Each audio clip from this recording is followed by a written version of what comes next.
میں، میری پتنی اور وہ۔ بھاگ 1۔ صبح کا الارم بجا تو میری آنکھ کھلی۔ میں نے بند آنکھوں سے ہی سائیڈ ٹیبل پر رکھے الارم کلاک کو بند کیا اور اپنے پہلو میں بے خبر سوئی ہوئی نائرہ کو ہاتھ سے ہلایا۔ وہ میرے بازو پر سر رکھے بے خبر سو رہی تھی۔ میں نے کہا، اٹھو نا جان، مجھے آج آفس جانا ہے۔ اس نے بڑی مشکل سے آنکھیں کھولی تھیں اور مجھے دیکھ کر میرا اور بھی ساتھ لگ گئی۔ اپنا بازو میرے سینے پر رکھ دیا اور میرے اور بھی زیادہ قریب ہو گئی۔ اس کے اس طرح کا اظہار میرے دل کے تار ہلا دیتا تھا۔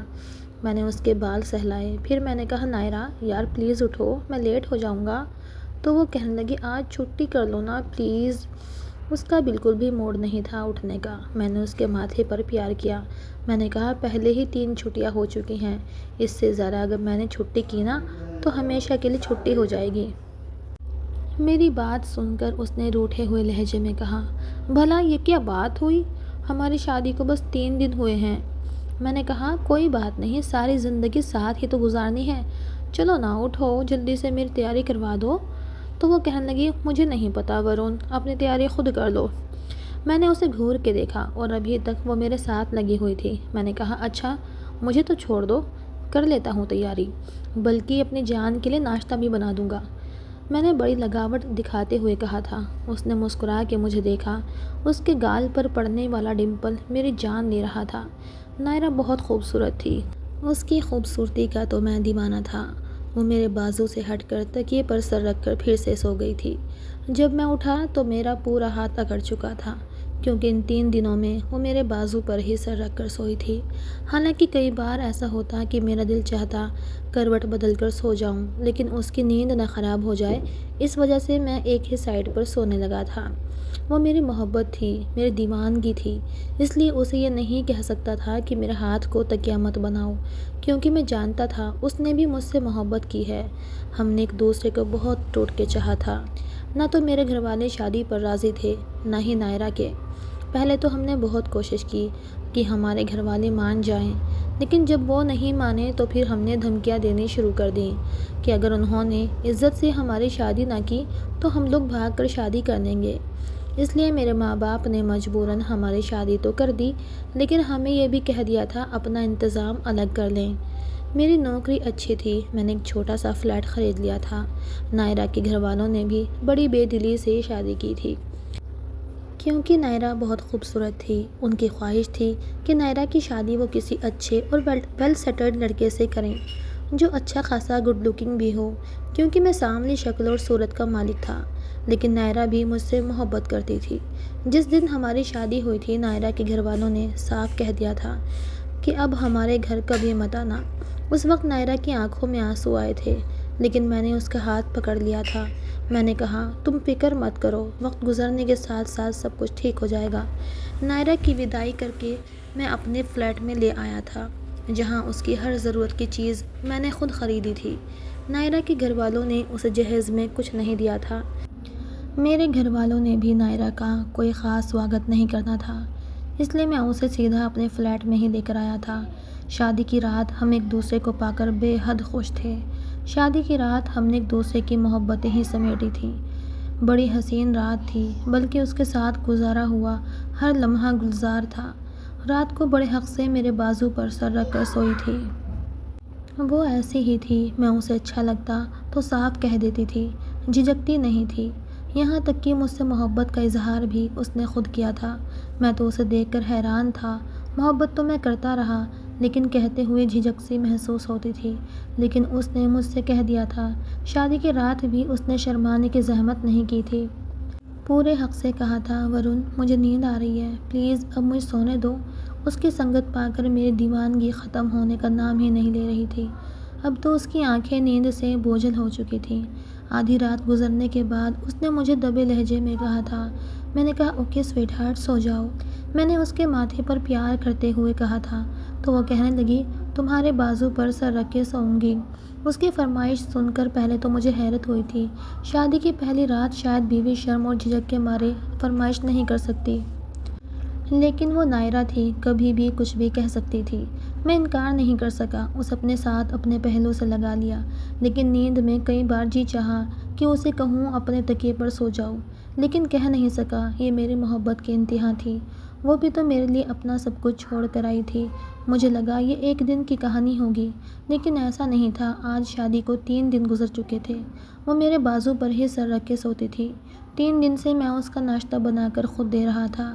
شادی کے 3 دن میں اپنی بائک پر گھماتا پھراتا رہا۔ مجھے آفس سے صرف 3 دن کی چھٹی ملی تھی۔ آج چوتھا دن تھا، لیکن نائرہ کا بالکل موڈ نہیں تھا کہ مجھے آفس جانے دے۔ میں اٹھ کر تیار ہوا، اپنی اور نائرہ کے لیے ناشتہ بنایا۔ تب تک وہ اٹھ کر کمرے سے باہر آ چکی تھی۔ میرے ساتھ ناشتہ کیا، پھر آفس جانے سے پہلے بھی میں اسے پیار کر کے گیا تھا۔ شادی کی خوشی تھی یا محبت کو پا لینے کی، یا پھر نائرہ کی حسین سنگت کا اثر کہ میرے کلیگ کہنے لگے مجھ سے کہ تم تو شادی کے بعد اور بھی زیادہ ہینڈسم لگنے لگے ہو۔ میں مسکرانے لگتا۔ خیر، میں بہت خوش تھا۔ گھر آیا تو نائرہ نے کھانا نہیں بنایا تھا۔ مجھے فون کر کے کہہ چکی تھی کہ میں آتے ہوئے کھانا لے کر آؤں۔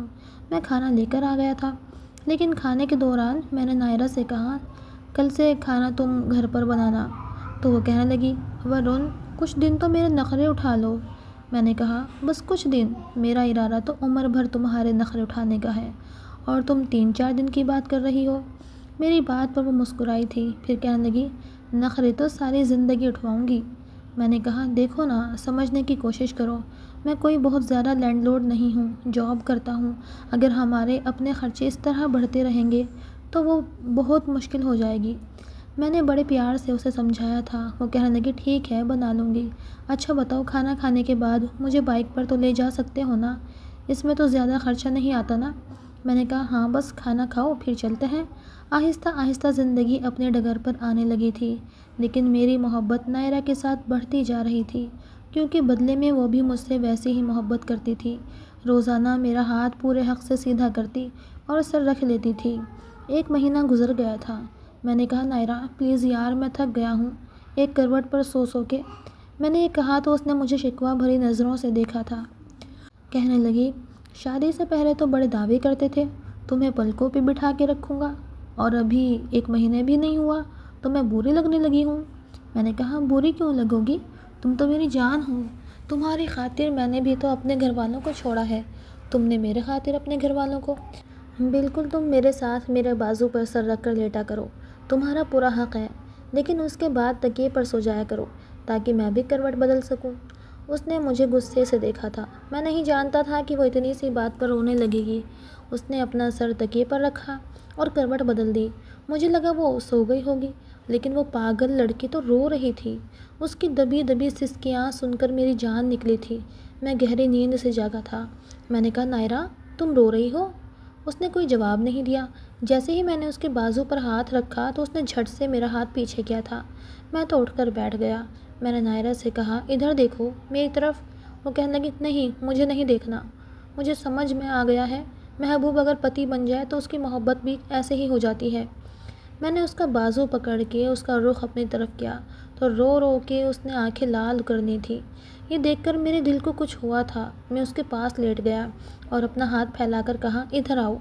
تو وہ کہنے لگی نہیں آنا مجھے، بہت برے ہو تم۔ میں نے کہا نائرہ پلیز ادھر آؤ میرے پاس۔ میں نے زبردستی اس کو اپنے ساتھ لگایا۔ میں نے کہا آگے سے کبھی نہیں کہوں گا، مجھے کیا پتہ تھا تم اتنا رو گی، وہ بھی اتنی سی بات پر۔ وہ کہنے لگی تمہیں میری محبت کا اندازہ ہی نہیں ہے۔ یہ سن کر میں نے اس کو اپنے سینے کے ساتھ بھینچ لیا تھا۔ وہ میرے سینے کے ساتھ لگی سسکیاں دے رہی تھی۔ اس دن کے بعد میں نے کبھی اسے نہیں روکا۔ شادی کو 6 مہینے ہوئے تو وہ امید سے ہو گئی۔ پھر تو میری خوشی کی کوئی انتہا نہیں تھی، لیکن وہ بہت گھبرائی ہوئی تھی۔ وہ کہنے لگی مجھے ڈر لگ رہا ہے ورن۔ میں نے کہا ڈر کس بات کا؟ مجھے ایسی حسین لمحے کا انتظار تھا۔ اب تم بور بھی نہیں ہوگی، گھر میں تمہارا دل لگا رہے گا۔ وہ کہنے لگی گھر میں ایسا کوئی نہیں ہے جو مجھے سمجھا سکے، پھر بھی بڑوں کی تو ضرورت پڑتی ہی ہے۔ تمہاری ممی ہوتی تو بات ہی کچھ اور ہوتی۔ میں یہ سب اکیلے کیسے مینیج کروں گی؟ میں نے کہا میں ہوں نا، سب مینیج ہو جائے گا۔ میں نے نائرہ کا بہت خیال رکھا تھا۔ گھر پہ آتا تو اس کے ساتھ کام میں ہیلپ کرتا، اس کی طبیعت گھبراتی تو اس کے ساتھ واش روم ساتھ جاتا تھا، درد ہوتا تو کندھے دبانے لگتا تھا۔ ہر تکلیف میں اس کے ساتھ تھا، کیونکہ وہ میرے بچے کو ہی پیدا کر رہی تھی۔ میرا فرض بنتا تھا اس کا خیال رکھنا۔ اوپر والے نے ہمیں بہت پیاری سی بیٹی دی تھی، اس نے تو جیسے ہمارے گھر میں رونق لگا دی تھی، بالکل نائرہ جیسی تھی۔ اس کے ہاتھ بہت خوبصورت تھے۔ نائرہ بھی حالات کے ساتھ گزارا کرنا سیکھ چکی تھی۔ پیسوں کی جوڑ توڑ کرنا اسے آ گیا تھا۔ گھر کے سارے کام وہ خود بھی کرتی تھی۔ صبح کا ناشتہ بس مجھے ہی بنانا پڑتا تھا۔ وہ میرے لیے اتنا کچھ کرتی تھی تو میں اس کے لیے یہ سب تو کر ہی سکتا تھا۔ خیر وقت کچھ اور آگے بڑھا اور میری بیٹی 4 سال کی ہو گئی۔ نائرہ کے بال پہلے سے بھی بہت زیادہ لمبے ہو گئے تھے۔ وہ بہت خوبصورت ہو گئی تھی۔ میں گھر کے باہر اور گھر کے کاموں میں زیادہ ہی بزی ہو گیا تھا۔ ذمہ داریاں بھی بڑھ گئی تھیں۔ میرے باس کے گھر میں دعوت تھی اور انہوں نے ہم سب کو بلایا تھا۔ وہ کہنے لگے اپنی فیملی کے ساتھ آئیے گا، گیٹ ٹوگیدر اچھا رہے گا۔ باس کے چھوٹے بھائی کی شادی تھی اور شادی سے پہلے انہوں نے دعوت رکھی تھی۔ شادی کا کارڈ بھی ہمیں مل چکا تھا۔ وہ دیکھ کر نائرہ بڑی خوش ہوئی تھی۔ وہ کہنے لگی کبھی کبھی ہمیں کوئی انویٹیشن ملتا ہے۔ میں نے کہا کوئی بات نہیں، تم بہت اچھے سے تیار ہو کر جانا۔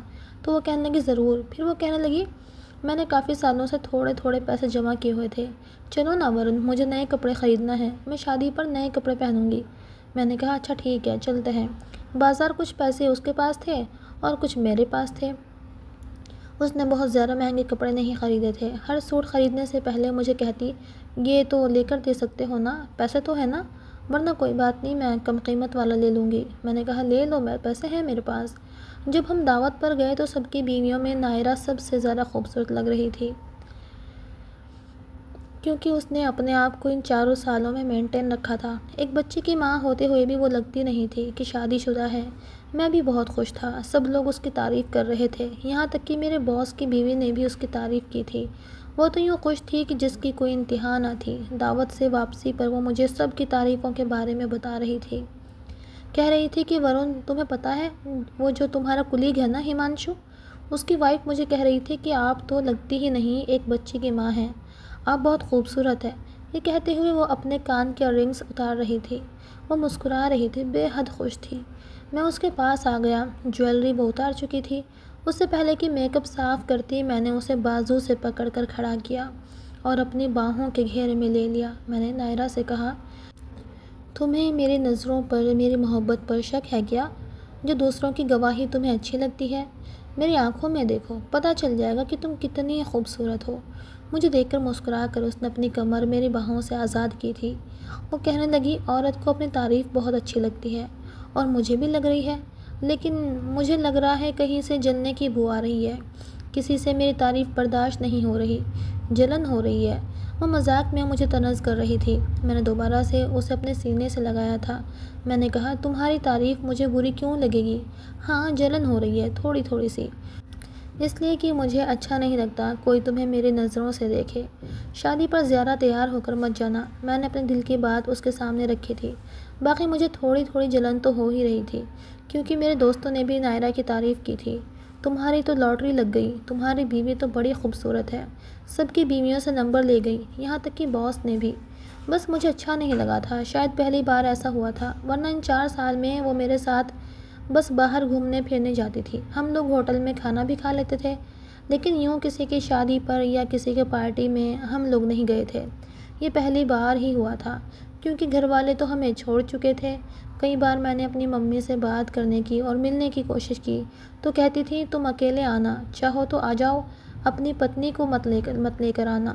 یہی حال نائرہ کے گھر والوں کا بھی تھا، لیکن وہ صاف کہہ دیتی تھی جب آپ کے گھر میں میرے پتی کی کوئی جگہ نہیں ہے تو میں بھی نہیں آؤں گی۔ وجہ شاید یہ بھی تھی کہ ہماری لینگویج اور کاسٹ الگ الگ تھی۔ میں سندھی فیملی سے بلانگ کرتا تھا اور نائرہ پنجابی فیملی سے، اس لیے وہ لوگ نہیں چاہتے تھے کہ ان کی بیٹی کی شادی سندھی فیملی میں ہو، اور میرے گھر والے بھی یہ نہیں چاہتے تھے کہ میری شادی کسی پنجابی لڑکی سے ہو۔ پتہ نہیں یہ کاسٹ کا فرق کیوں آڑے آ جاتا ہے۔ خیر شادی پر اس نے زیادہ مہنگا سوٹ نہیں خریدا تھا۔ ایک تو اس نے اپنی پڑوسن سے لیا تھا۔ جس فلیٹ میں ہم رہتے تھے آس پاس کی سب عورتوں سے نائرہ کی اچھی خاصی دوستی تھی۔ وہ مجھے دکھا رہی تھی کہ یہ دیکھو کتنا خوبصورت ہے۔ میں نے کہا یہ تو کافی مہنگا لگ رہا ہے۔ تو وہ کہنے لگی سونیا کی ہے، اس نے اپنے دیور کی شادی میں بنوایا تھا۔ وہ کہنے لگی تم پہن کے چلی جاؤ، شادی کا فنکشن ہے۔ میں نے جب یہ سنا تو میں نے کہا تم یہ نہیں پہنو گی۔ تو وہ کہنے لگی کیوں نہیں پہنوں گی، اتنی خوبصورت تو ہے یہ، پتہ ہے پورے 70,000 کا بنوایا ہے اس نے، میں وہاں پہن کر جاؤں گی تو سوچو